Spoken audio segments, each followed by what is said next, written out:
In October, an American diplomat was stopped by East German guards as he was crossing to visit the theater in East Berlin. The Americans decided to make an issue of it and assert their right to free movement in Berlin. Lucius Clay was back on the scene. Clay's calculation was that the Soviets were responsible for East Berlin, not the East Germans, and he was determined that the Soviets would recognize their responsibility there. To test East German reaction, Clay ordered armed American soldiers to escort vehicles back and forth across the border at Checkpoint Charlie.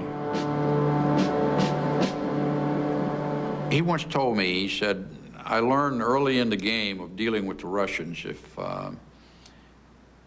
the Russians understand one thing, and that's force, that's strength. You must never negotiate or deal with the Russians without having a position of strength. To underline his point, Clay moved tanks up to the checkpoint.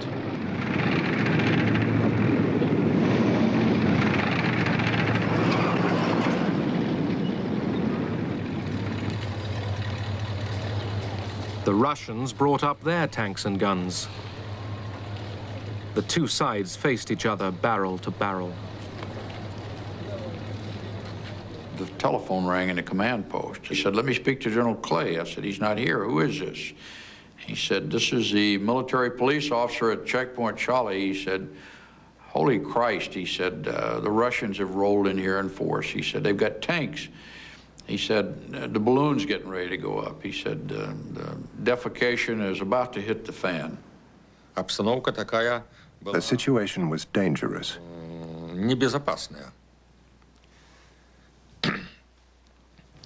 The tanks stood facing each other. Our tank crews were told to exercise restraint, to give no grounds for provocation.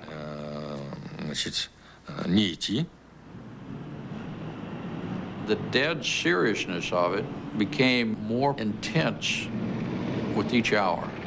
The Western forces went on alert, Strategic Air Command went on alert, NATO went on alert, troops were being cranked up around the world, and one never knew if the intensity of the situation in Berlin escalated, where would be the next sore point.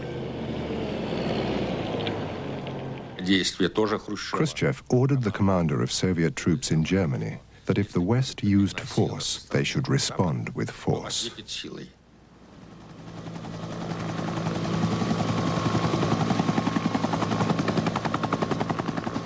Я как раз сидел в генеральном штабе, когда проходил съезд.